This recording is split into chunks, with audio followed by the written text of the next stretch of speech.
Hello everyone, good morning, नमस्कार। कैसे हो? होपफुली सब बहुत बढ़िया होंगे। आपकी तैयारियां बहुत ही बेहतरीन चल रही होंगी। मैं आपका अपना अमित सिंह फिर से आपके लिए मोस्ट इंपॉर्टेंट वीडियो लेके आया हूं, जहां पे मैं आपको बताने वाला हूं कि आप इतने दिनों से सीटेट एग्जाम की अगर तैयारी कर रहे थे या इंतजार कर रहे थे, तो फाइनली आपका इंतजार जो है वो खत्म हुआ है।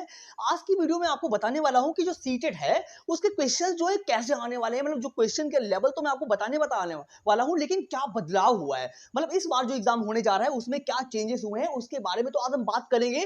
तो ये वीडियो आपके लिए बहुत ज्यादा इंपॉर्टेंट होने वाली है और मैं आज आपको बताने वाला हूं कि जो सीटेट होने जा रहा है इसका जो पैटर्न है, मतलब अगर आपको फर्स्ट अटेम्प्ट में क्लियर करना है और एक ही बार में पास करना है तो आपके लिए ये वीडियो बहुत ज्यादा इंपॉर्टेंट होने वाली है। मतलब मैं आपको एक स्ट्रैटेजी बताने वाला हूं जिसके माध्यम से आप सीटेट को एक ही बार में क्लियर कर लोगे, फर्स्ट अटेम्प्ट में क्लियर कर लोगे। तो वीडियो आपके लिए बहुत ज्यादा इंटरेस्टिंग होने वाली है। तो चलते हैं, स्टार्ट करेंगे आज का सेशन। होपफुली क्लास आपको बहुत बेहतर लगेगी। चलिए स्टार्ट करें। टाइम वेस्ट बिल्कुल भी नहीं करेंगे और हो सके तो आप भी टाइम वेस्ट मत करना।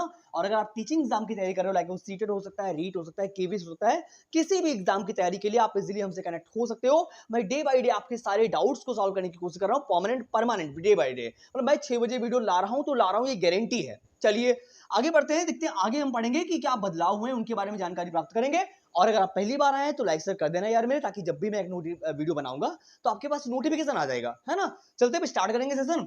और अच्छा लगे तो लाइक शेयर कर देना। स्टार्ट करें। देखो, सबसे पहले हम बात कर लेते हैं हमारे वीडियो में जिसकी बात करी गई है, लिखा हुआ है कि क्या परिवर्तन हुए हैं कि नहीं हुए हैं। देखो, जो इस बार का सीटेट होने जा रहा है इसमें क्या बदलाव हुआ है, क्या उसके सिलेबस में क्या चेंजेस हुए हैं, पैटर्न में क्या बदलाव हुआ है, पेपर का मूड जो है ऑनलाइन है कि ऑफलाइन, इन सारी क्वेश्चन की तो, इन चीजों की तो बात करेंगे। लेकिन इस वीडियो में हम ये भी बताने वाले हैं, हमारा मेन औचित्य क्या होने वाला है इस वीडियो का, कि आप जो है सीटेट फर्स्ट अटेम्प्ट में कैसे क्लियर करेंगे। और इसके अलावा जो हमारा सेकंड पॉइंट है उसमें हम आपको बताने वाले हैं कि क्वेश्चन का लेवल कैसा होने वाला है, कैसे सीडीपी के क्वेश्चंस होंगे और कैसे हिंदी के क्वेश्चंस होंगे, इनके बारे में भी जानकारी लेंगे। चलिए स्टार्ट करें। देखो, अब पहले बात तो बदलाव की बात करें तो लिखा हुआ है कि क्या एग्जाम पैटर्न में कोई बदलाव हुआ है। मतलब जो सीटेट का एग्जाम पैटर्न है, कौन कौन से सब्जेक्ट जो होते हैं, क्या सेम वही आएगा, कोई परिवर्तन है कि नहीं है।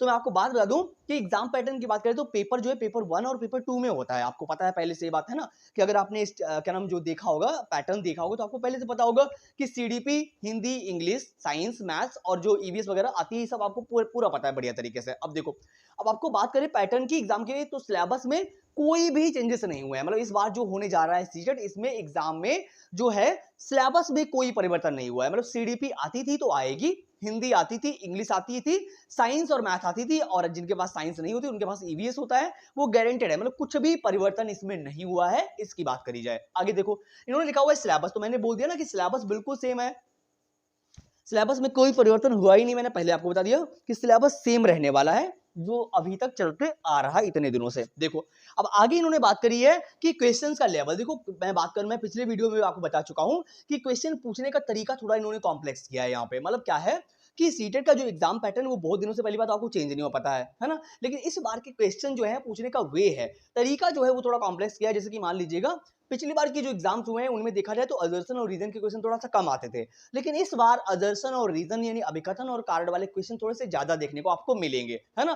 तो हो सके तो प्रॉपर मॉक टेस्ट लगाना। मैं आपको स्ट्रैटेजी बताने वाला हूं, अभी थोड़ा सा रुकिएगा, मैं आपको सारी बातें बताने वाला हूं, सारे डाउट्स आपके क्लियर हो जाएंगे इस वीडियो के माध्यम से, कि जो है इसके बाद में सीटेट से रिलेटेड कोई भी दिक्कत आपके माइंड में नहीं रहेगी कि ये आपको नहीं पता है। क्लियर। देखो आगे बात करें मोड की, तो मोड की बात करें, पेपर जो है तरीका कैसा है, ऑफलाइन होगा कि ऑनलाइन होगा। तो पेपर जो है इस बार भी ऑफलाइन होने जा रहा है। जो अभी 24 में 14 और 15 तारीख को जो पेपर हुआ था वो भी ऑफलाइन ही हुआ है। इससे पहले जो पेपर हुआ था वो ऑनलाइन हुआ है, 2 बार इन्होंने ऑनलाइन कराया, लेकिन उसके बाद में फिर से ऑफलाइन में आ गए। और ऑफलाइन होता है तो हमारे लिए बहुत अच्छी बात होती है, क्योंकि ऑफलाइन जब होता है तो हमारे पास ओएमआर आती है और पेपर आता है और हम अच्छे से अटेम्प्ट कर पाते हैं। क्योंकि इंग्लिश में और हिंदी में जो होता है वो गद्यांश और पद्यांश होते हैं, वो काफी बड़े बड़े होते हैं। जब हम पेन और पेपर से करते हैं तो बढ़िया से हो पाता है अच्छे से, है ना। हर किसी की स्क्रीन पे देखने की आदत थोड़ी ना होती मेरे यार, है ना। तो समझ गए बात। यानी हमारा एग्जाम पैटर्न है उसमें कोई परिवर्तन नहीं हुआ है, सेम वही है, सिलेबस वही है, पेपर 1 पेपर 2 होगा, हिंदी, इंग्लिश, सीडीपी, मैथ, जो भी चीजें आती थी बाकायदा वही आने वाली हैं आपको।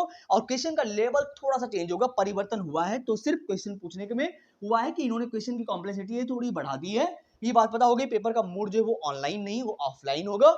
और आगे बात करते हैं, पेपर जो है वो 150 नंबर का होगा। टोटल जो प्रश्न होंगे वो 150 प्रश्न होंगे, पहली बात तो। और हर प्रश्न जो होगा 1 मार्क्स का होगा, यानी पर क्वेश्चन 1 मार्क्स का होगा, है ना। 2.5 घंटे भी आपको मिलने वाला है। बढ़िया से करके आइए, अच्छे से एक बार में क्लियर हो जाएगा आसानी से। अब चलो बात कर लेते हैं कि आपको पहली बार में कैसे पास करना है। मतलब आप क्या करें, बहुत सारे कमेंट करते हैं कि जो है कि सर हम बीएड कर रहे हैं, हम फर्स्ट सेमेस्टर में हैं, या डीएलएड कर रहे हैं फर्स्ट सेमेस्टर में, यार ये कोई बात नहीं होने वाली। अगर आप सीटेट देना चाहते हैं तो वहां पे किसी भी मार्कशीट की आवश्यकता है ही नहीं। मतलब वहां पे सिर्फ आपके पास ऑप्शन होता है कि आप कोई टीचिंग ट्रेनिंग कोर्स कर रहे हैं बस। भले ही आपने बीएड ईएड में एडमिशन तक ले लिया है तब भी आप एलिजिबल होते हैं। अब दोबारा से मेरे पास ये कमेंट मत करना यार मेरे कि सर क्या मैं एलिजिबल हूं इस चीज के लिए, क्या मैं फर्स्ट सेमेस्टर में एलिजिबल हूं कि नहीं हूं। मैंने बोल दिया ना कि कोई मार्कशीट नहीं लगती, सिर्फ आपसे पूछा जाएगा कि आप कर रहे हैं बस, है ना। तो आप इजीली आप किसी भी सेमेस्टर में हैं, आपने एडमिशन तक ले लिया है टीचिंग ट्रेनिंग में कोई डिप्लोमा में, तब भी आप इजीली क्लियर जो है फॉर्म अप्लाई कर सकते हैं सीटेट में। चलो अब एक टाइम पास कर लो, पूरी लाइफ टाइम वैलिडिटी रहती है सीटेट की एक बार पास करने में, है ना। चलो अब आगे पढ़ते हैं, देखते हैं कि फर्स्ट अटेम्प्ट में हम कैसे पास करेंगे सीटेट को, उसके बारे में बात हम कर लेते हैं। चलो चलते हैं, देखते हैं हमारा आगे क्या बोला जा रहा है, बात समझ लेते हैं। देखो अब हम आपको स्ट्रैटेजी बताने वाले हैं कि आप फर्स्ट अटेम्प्ट में कैसे पास करेंगे उसके बारे में। चलिए बहुत ही बेहतर मैंने बताई हुई चीजें, अगर आपने इनको फॉलो किया तो 100% मैं गारंटी ले रहा हूं कि एक ही बार में सीटेट आपका क्लियर हो जाएगा, ये मेरा वादा है आपसे। चलिए पढ़ लेते हैं, समझ लेते हैं कि क्या स्ट्रैटेजी। देखो अब यहाँ पे मैंने बताया, बहुत सारे लोगों ने मुझे कमेंट किया था कि सर मुझे बताओ कि हम एक बार में कैसे पास करें। देखो अब ये कोई यहाँ पे मैं बताऊं कि कोई घुट्टी तो है नहीं यार कि मैं पिला दूं, है ना। तो वही बात है, यहाँ पे मैं एक पैटर्न बता सकता हूँ, एक स्ट्रैटेजी बता सकता हूँ कि अगर आपने उस पर ध्यान दिया तो पक्का क्लियर हो जाएगा एक ही बार में। देखो सबसे पहले मैंने यहाँ पे लिख रखा है कि फर्स्ट अटेम्प्ट में अगर क्लियर करना है तो आपको डायरेक्शन पे ध्यान देना होगा। डायरेक्शन का मतलब ये है कि आप जिस बुक से पढ़ रहे हो, जिस प्लेटफॉर्म से पढ़ रहे हो, क्या वो प्लेटफॉर्म हमें वो कंटेंट प्रोवाइड कर रहा है जो आने वाला है एग्जाम में। देखो अगर नॉलेज के लिए पढ़ रहे हो तो सब कुछ पढ़ लो, बहुत अच्छी बात है, बट अगर आपको पहली बार में पास करना है तो आपको एग्जैक्ट कंटेंट पढ़ना पड़ेगा जो आता है सीटेट में, है ना। तो डायरेक्शन का मतलब यही है कि आप सही राह पे चल रहे हो, सही ट्रैक पे चल रहे हो कि नहीं चल रहे हो। अगर आप पता चले सब कुछ पढ़ रहे हो तो फर्स्ट अटेम्प्ट में कहां से क्लियर होगा भाई, है। तो वही बात है, अगर आपको एक ही बार में क्लियर करना है तो आप सही से डायरेक्शन ध्यान दो कि जिस बुक से पढ़ रहे हो, जिस प्लेटफॉर्म से पढ़ रहे हो, वो कंटेंट हमको एग्जैक्ट वही मिल रहा है जो आने वाला है कि नहीं आने वाला है। देखो पॉइंट नंबर सेकंड में लिखा हुआ है पैटर्न। तो अगर जिस एग्जाम को देने के लिए जा रहे हो, ये सीटेट की बात नहीं, किसी भी एग्जाम पे फॉलो कर लीजिए तो हो जाएगा। अगर आप एग्जाम देने जा रहे हो, अगर आपने पैटर्न नहीं देखा है तो आपके माइंडसेट कैसे, आपका माइंडसेट होगा ही नहीं, पेपर कैसा आएगा, है ना। अगर आपने पैटर्न पूरा देख लिया है कि हाँ भाई सीडीपी आएगी, बाल विकास, हिंदी आएगी, इंग्लिश आएगी, साइंस आएगी, मैथ आएगी, तो आपके माइंड में प्रॉपर पहले से बना होता है कि ये क्वेश्चन हमको दिखने वाले हैं वहां पे, है ना। तो आधी चीजें पहले ही क्लियर हो जाती हैं आपकी।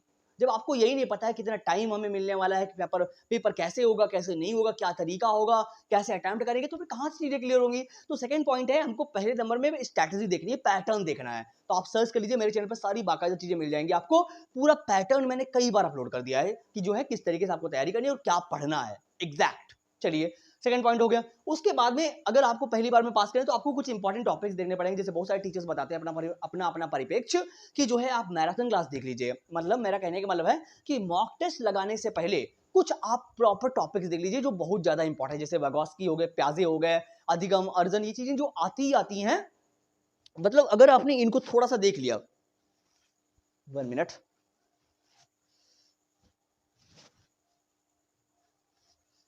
बहुत गर्मी है यार भाई। देखो मैं बोलता हूँ कि जैसे बहुत सारे टीचर्स बोलते हैं कि आप मॉक टेस्ट लगाओ, ठीक है, लेकिन अगर आपने मॉक टेस्ट से पहले कुछ इंपॉर्टेंट टॉपिक देख लिए हैं तो मॉक टेस्ट बढ़िया से कर पाओगे, है ना। तो अगर आपको पहली बार में क्लियर करना है तो पहले आप कुछ मैराथन क्लास देख लीजिए, कुछ टॉपिक्स देख लीजिए जो इंपॉर्टेंट हो, है ना। उसके बाद में आप प्रॉपर मॉक टेस्ट लगाइए, और मॉक टेस्ट लगाते लगाते आपकी इतनी जो हैबिट है इतनी पड़ जाएगी बढ़िया से कि आप इजिली वहां पे फर्स्ट अटेम्प्ट में क्लियर कर पाओगे। और हो सके थोड़ा सा अगर आप एफर्ट देना चाहते हो तो आप नोट्स बना लो यार मेरे, लेकिन बहुत सारे बच्चे नोट्स नहीं बनाते हैं। तो आप 6392364076 पे मुझे कॉल कर लीजिएगा, हम आपके सारे डाउट्स को क्लियर कर देंगे, किस तरीके से आपको पढ़ना है, किस तरीके से आपको नहीं पढ़ना है ना। प्रॉपर आप बढ़िया स्कोर लाएंगे, हम आपके साथ में पॉडकास्ट भी करेंगे इस बार जो होने जा रहा है सीटेट उसमें, है ना। चलिए ये बातें आपकी क्लियर हो गई होंगी होपफुली, और ये जो स्लाइड है आपको अच्छी लगी होगी कि इस तरीके से आपको पढ़ना है। आगे चलते हैं, आप समझ लेते हैं कि हमारा क्वेश्चन का लेवल क्या है। देखो आगे बात करेंगे कि लेवल ऑफ क्वेश्चन यानी किस तरीके के हमसे पूछे जाते हैं। देखो पीपीटी बहुत बेहतर बनी हुई है, हम मात्र आपको 5 क्वेश्चन बताने वाले, बहुत लॉन्ग डिस्कशन नहीं है, एक छोटी सी इंफॉर्मेशन है। मतलब 3 जो है हम यहाँ पे क्वेश्चन डिस्कस करेंगे सीडीपी के, और 2 क्वेश्चन जो है वो हिंदी पेडोलॉजी के बताएंगे हम आपको। 5 क्वेश्चन के माध्यम से आपकी एक अप्रोच डेवलप हो जाएगी। उसके वीडियो के एंड में मैं आपको एक बात और बताने वाला हूं कि अगर आपको थोड़ा सा ये पढ़ना पड़ रहा है यानी मन नहीं लग रहा है पढ़ने में, तब भी मैं आपको एक बात बताऊंगा, उसके माध्यम से आप इजीली क्लियर कर लोगे। चलो अब क्वेश्चन नंबर 1 को पढ़ते हैं। सीडीपी का क्वेश्चन है यानी बाल विकास का क्वेश्चन है, जहां पे चाइल्ड सेंटर्ड एजुकेशन की बात करी जाती है कि बच्चा एक्टिव हो, उसकी बात करी जा रही है। चलो आप क्वेश्चन को पढ़ो जरा और बताओ कि इसका आंसर क्या होगा, फटाक से पढ़िएगा जरा।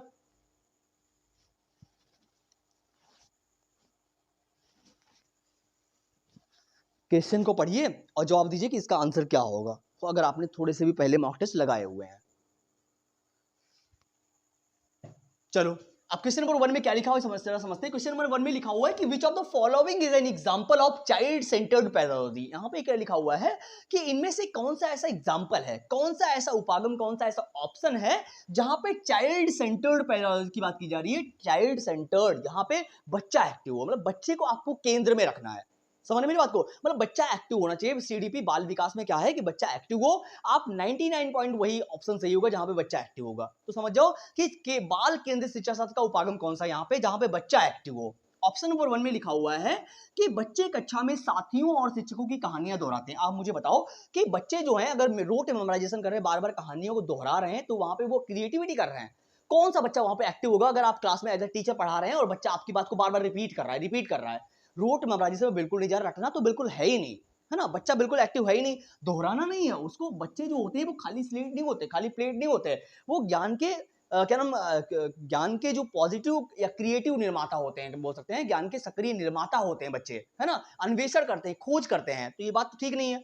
अब सेकंड नंबर में लिखा हुआ है कि बच्चे स्कूल के भीतर और बाहर अपने अनुभवों के साथ स्कूली ज्ञान साझा करते हैं और एकीकरण करते हैं। देखो ये बात ठीक बात लिखी गई है कि बच्चे जो होते हैं वो स्कूल के भीतर बाहर अपने अनुभव, यानी जहां पे बच्चा अपने एक्सपीरियंस को शेयर कर रहा हो, बच्चा ऑब्वियसली एक्टिव होगा। मतलब यहाँ पे कही जा रही है, जैसे मान लीजिए क्लासरूम में आप पढ़ा रहे हो एज अ टीचर और बच्चा अपनी बात को कह पा रहा है, तो बच्चा एक्टिव है ना। मतलब बच्चा अपनी बात को एटलीस्ट कह सकेगा तो वो ऑलरेडी एक्टिव होगा। वही बात यहाँ पे कही जा रही है कि बच्चा अगर अपने एक्सपीरियंस को साझा कर रहा है, अपने अनुभवों को साझा कर रहा है, तो वहां पे जरूर वो एक्टिव होगा जब वो अपनी बात को कह पा रहा होगा, है ना। फिर भी ये सही है, आगे देख लेते हैं फिर भी क्या लिखा गया है। बच्चे किसी भी विषय को सीखने के लिए एक साथ और एक समूह में काम करते हैं, ठीक बात है ये भी। बच्चे कक्षा में साथियों और शिक्षकों के साथ अपने अनुभव साझा करते हैं, ये भी ठीक है। लेकिन जो सबसे बेस्ट है, देखो सीडीपी में क्या होता है, बाल विकास में क्या होता है, चारों ऑप्शन हमको अच्छे दिख सकते हैं, लेकिन हमको बेस्ट के साथ जाना होता है। क्या करना, हमको जो सबसे बेस्ट होता है उसके साथ हमें जाना पड़ता है। तो हमारे पास जो सबसे सुपर आंसर लिखा हुआ है वो यही है कि जहां पे जो है बच्चे चाहे स्कूल के भीतर हो चाहे बाहर हो, जहां पे अपने अनुभवों को साझा कर पा रहे हैं और वही चीजें एकीकृत कर पा रहे हैं, तो ये हमारा सबसे एक्टिव ऑप्शन है। हम जाएंगे second option is the right answer over here. आगे चलेंगे, स्क्रीनशॉट मार लीजिएगा ताकि हम जो है जब आप एग्जाम सेंटर पे जाओगे तो एक बार रिवाइज करके जाओगे तो आपका अलग ही प्रकार का माइंडसेट होगा। अब ये क्वेश्चन इतना इंपॉर्टेंट है, जेंडर स्टीरियोटाइपिंग का क्वेश्चन बहुत बार रिपीट हुआ है, इतनी बार रिपीट मैं आपको बता नहीं सकता, तो होपफुली इसका जवाब तो आप जरूर दे पाओगे। बताओ इसका आंसर क्या होगा।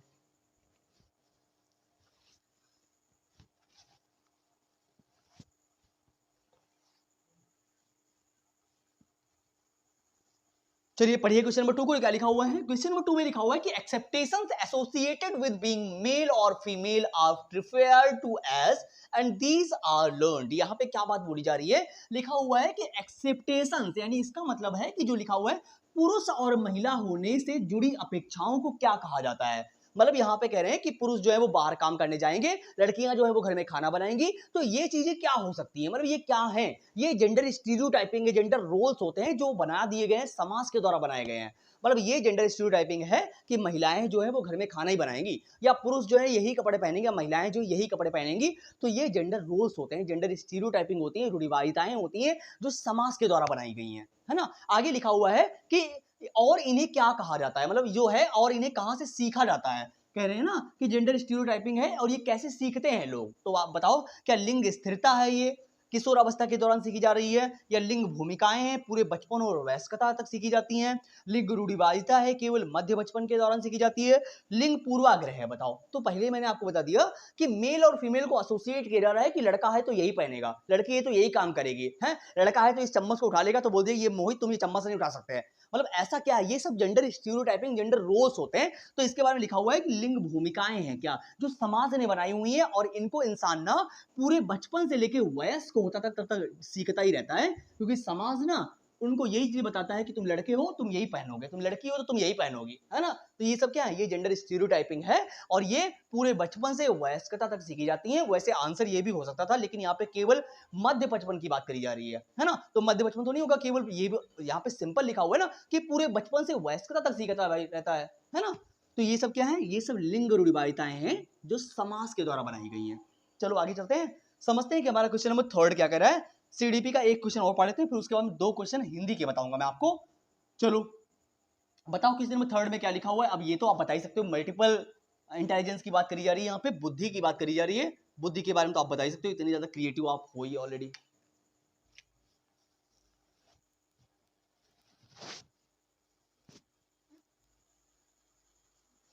चलो पढ़ो, बताओ।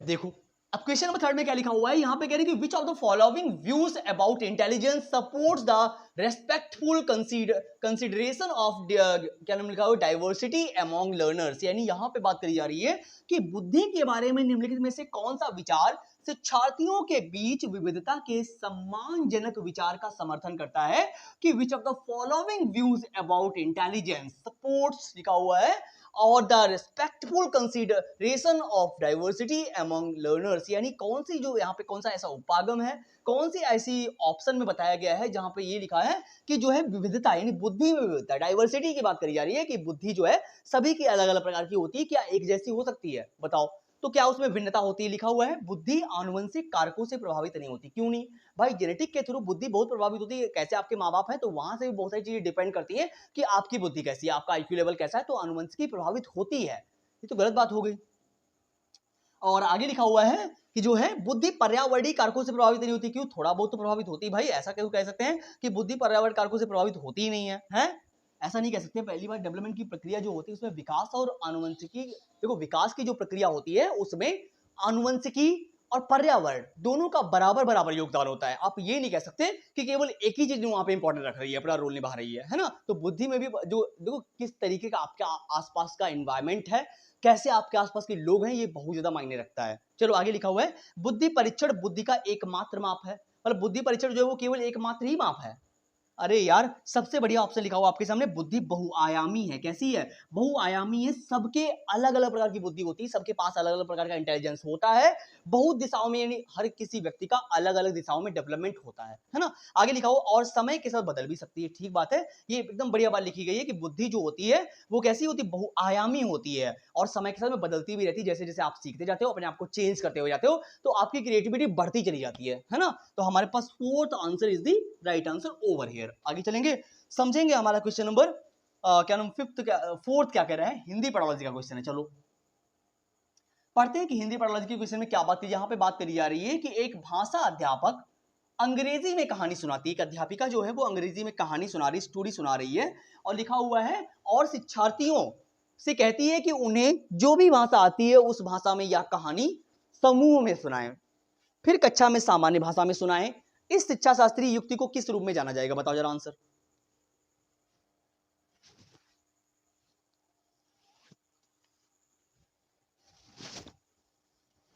चलो देखो लिखा हुआ है कि एक अध्यापिका जो है, देखो क्वेश्चन में किसकी बात करी गई, एक अध्यापिका जो है एक स्टोरी को सुना रही हैं, और उस स्टोरी को सुनाने के बाद बच्चों से कह रही है कि वो अपनी लैंग्वेज में जो है स्टोरी को सुनाएं। उसके बाद में आगे लिखा हुआ है कि उस भाषा में यह कहानी समूह में सुनाएं, फिर कक्षा की सामान्य भाषा में भी सुनाएं। मतलब एक ही कहानी को कई भाषाओं में सुनाया जा रहा है, मतलब एक ही कहानी को कई परिप्रेक्ष्य से कई लैंग्वेज में सिखाया जा रहा है। तो यहाँ पे लैंग्वेज ट्रांस लैंग्वेज की बात करी जा रही है कि एक ही चीज को कई भाषाओं में समझाया जा रहा है, ये सुनाया जा रहा है। तो क्या ये बहुभाषा शिक्षण की बात हो रही है, भाषा अर्जन की बात हो रही। भाषा अर्जन वो होता है जो आप स्वभाव के द्वारा, यानी स्वाभाविक प्रक्रिया के द्वारा बिना रूल रेगुलेशन के कुछ सीखते हो, तो वो भाषा अर्जन होता है। आगे लिखा बहुभाषिक नीति, कोई यहाँ पे नीति या प्रोसेस की बात नहीं हो रही, बिल्कुल भी नहीं, ये तो अपने आप में गलत हो गया। बहुभाषा शिक्षण की बात नहीं हो रही यहाँ पे, मतलब कि कोई बहुत सारी भाषाएं आपको सिखाई जा रही हूँ, ऐसा कोई नहीं बात है। यहाँ पे सिर्फ परभाषा व्यवहार यानी ट्रांस लैंग्वेजिंग का यूज किया जा रहा है कि एक ही बात को पहले अध्यापिका ने इंग्लिश में सुनाई, फिर बच्चों ने उसको अपनी भाषा में सुनाया, फिर और दूसरी भाषा में सुनाया गया, तो एक ही चीज को कई भाषाओं में सुनाया जा रहा है, यानी ट्रांस लैंग्वेजिंग का यूज किया जा रहा है कि एक चीज को कई भाषाओं में बताने की कोशिश की जा रही है। तो हमारे पास third answer is the right answer over here. चलिए स्क्रीनशॉट मारिए, आगे चलते हैं, लास्ट क्वेश्चन पढ़ लेते हैं इस चैप्टर का, इस सेशन का, आज का लास्ट क्वेश्चन। और जहां पे डाउट रहेगा मुझे कमेंट जरूर करिएगा, हम नेक्स्ट वीडियो आपके कमेंट के अकॉर्डिंग ही प्लान करेंगे। देखो अब क्वेश्चन नंबर 5 में क्या बात करी गई, एंड वीडियो के एंड में एक बात बताऊंगा आपको कि कैसे आपको क्लियर करना है फर्स्ट स्टैंडर्ड में, अगर आपको थोड़ा सा भी मन नहीं लग रहा है आपका। चलो कोई जड़ी बूटी पिला दूंगा, डोंट वरी। देखो question number sorry for that, question number 5 में क्या लिखा हुआ है कि शिक्षण की वह विधि यानी पढ़ाने का वो कौन सा उपागम है जिसमें अध्यापक और 4 विद्यार्थी विभिन्न भूमिकाओं के साथ एक सहयोगात्मक अधिगम समूह का गठन करते हैं। यानी सहयोगात्मक अधिगम का मतलब आपस में कोलैबोरेशन हो रहा है, आपस में डिस्कशन हो रहा है, जहां पे विद्यार्थी भी बैठा हुआ है और अध्यापक भी बैठा हुआ है, जहां आपस में क्या हो रहा है, डिस्कशन हो रहा है, चर्चा हो रही है। आगे लिखा हुआ है कि पाठ्य वस्तु की विषय वस्तु पर संवाद किया जा रहा है, मतलब डिस्कस हो रहा है, चर्चा हो रही है, जिससे समीपस्थ विकास का क्षेत्र सृजित होता है। यानी बच्चों का दायरा क्या है, ये समझ में आता है।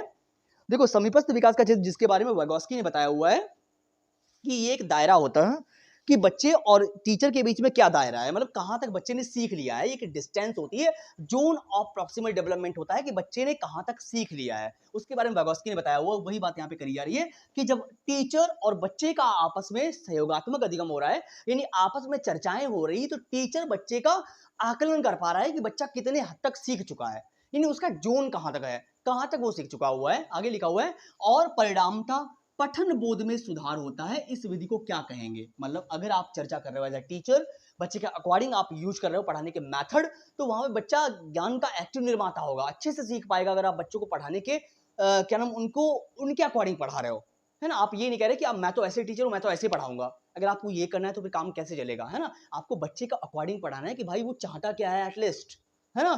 चलो, क्या ये संरचनात्मक उपागम में कोई संरचना की बात यहाँ पे करी नहीं जा रही, कोई मॉडल की बात नहीं करी जा रही, यहाँ पे कोई व्याकरण की ग्रामेटिकल रूल्स की कोई बात नहीं हो रही। ये बात हो रही है पारस्परिक शिक्षण की बात हो रही है कि बच्चे जो होते हैं वो टीचर के दोस्त होते हैं, या मान लीजिए जो भी मान लीजिएगा, जहां पे आपस में आप डिस्कशन करोगे तो बच्चा अपने आप एक्टिव होगा, है ना। चलिए, होपफुली आपको पांचों क्वेश्चन समझ में आ गए होंगे। और आज के वीडियो में हमने डिस्कस किया है कि जो है क्वेश्चंस का लेवल कैसा होगा, यानी सीडीपी के क्वेश्चन कैसे होंगे, हिंदी पैडोलॉजी के क्वेश्चंस कैसे होंगे। उसके अलावा हमने आज आपको बताया हुआ है कि कैसे आप फर्स्ट अटेम्प्ट में सीटेट क्लियर करेंगे, कि अगर आपने इन पॉइंट्स पे ध्यान दिया होगा तो पहली बार में क्लियर हो जाएगा। नोट्स हो सके तो बनाते रहना, ताकि चीजें जो हैं ज्यादा बेटर होंगी। और एग्जाम पैटर्न की बात करी जाए तो पेपर 1 पेपर 2 सिलेबस सेम है, कोई परिवर्तन नहीं हुआ है, निगेटिव मार्किंग भी नहीं होने वाली है, सारे क्वेश्चन आपको अटेम्प्ट करके आने हैं बेहतर तरीके से।